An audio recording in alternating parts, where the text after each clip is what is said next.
Selamat datang di video pertama chapter 6. Dalam video ini kita akan mendalami bagaimana teknologi AI, khususnya ChatGPT, dapat digunakan untuk mendukung studi literatur secara lebih canggih.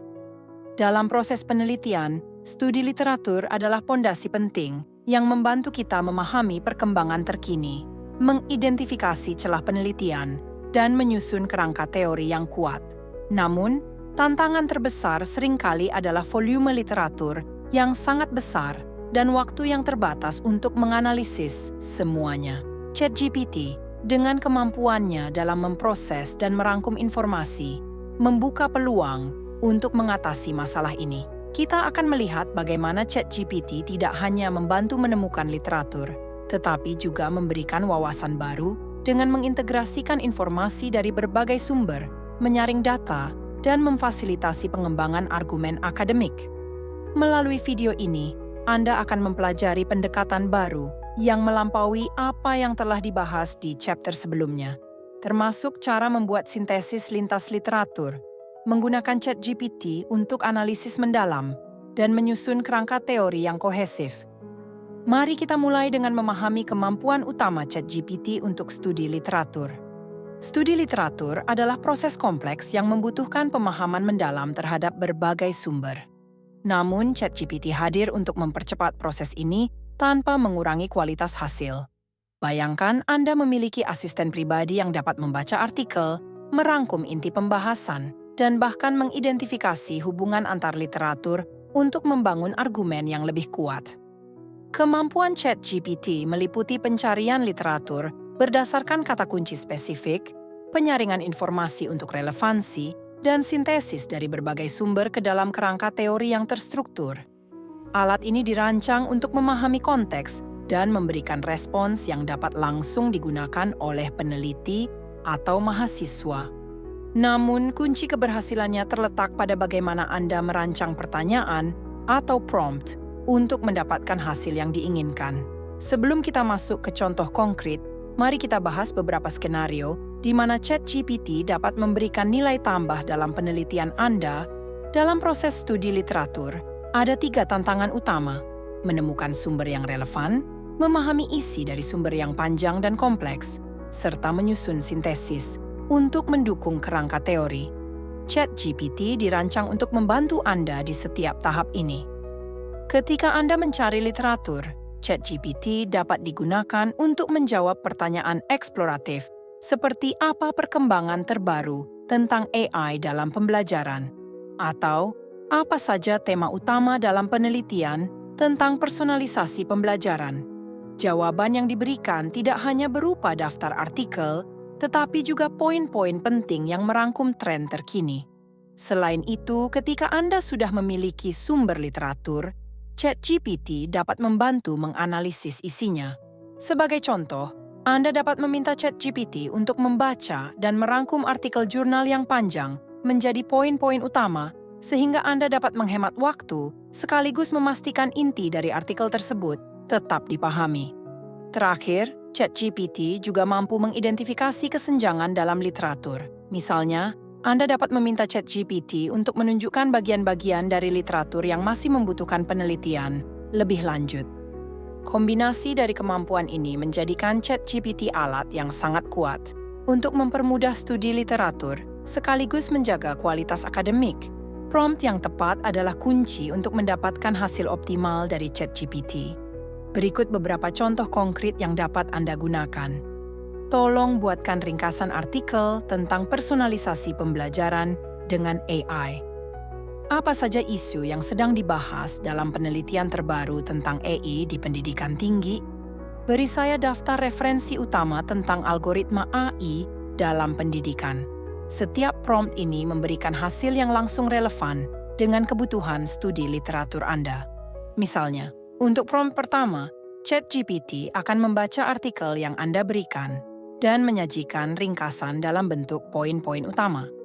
Untuk prompt kedua, ChatGPT akan mencari tema atau isu terkini dalam penelitian. Dan untuk prompt ketiga, ChatGPT dapat menyusun daftar referensi yang relevan untuk mempermudah eksplorasi awal Anda. Setelah mengumpulkan beberapa artikel, Langkah berikutnya adalah menyusun sintesis atau hubungan antara informasi dari berbagai sumber. Ini sangat penting dalam studi literatur untuk menciptakan narasi yang terstruktur dan kohesif.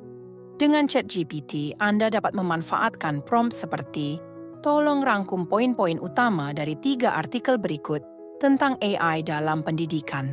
Identifikasi tema utama dan perbedaan pandangan antara 2 artikel berikut tentang personalisasi pembelajaran. Bantu saya mengorganisasikan isi artikel berikut ke dalam topik, manfaat, tantangan, dan potensi masa depan." Prompt ini memungkinkan ChatGPT untuk mengekstrak poin-poin utama, menyusun tema berdasarkan isi artikel, dan bahkan membandingkan informasi jika ada pandangan yang saling bertentangan. Ini menghemat waktu dan memberi Anda gambaran lebih jelas tentang bagaimana sumber-sumber tersebut dapat berkontribusi pada penelitian Anda. Mari kita lihat bagaimana ChatGPT dapat membantu Anda membangun kerangka teori yang kuat.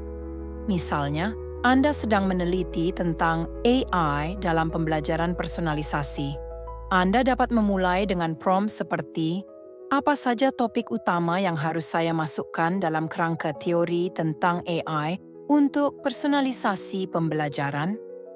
Bantu saya mengelompokkan literatur tentang AI dalam pendidikan ke dalam tema utama. Tolong susun kerangka teori tentang dampak AI pada hasil belajar berdasarkan 3 artikel berikut."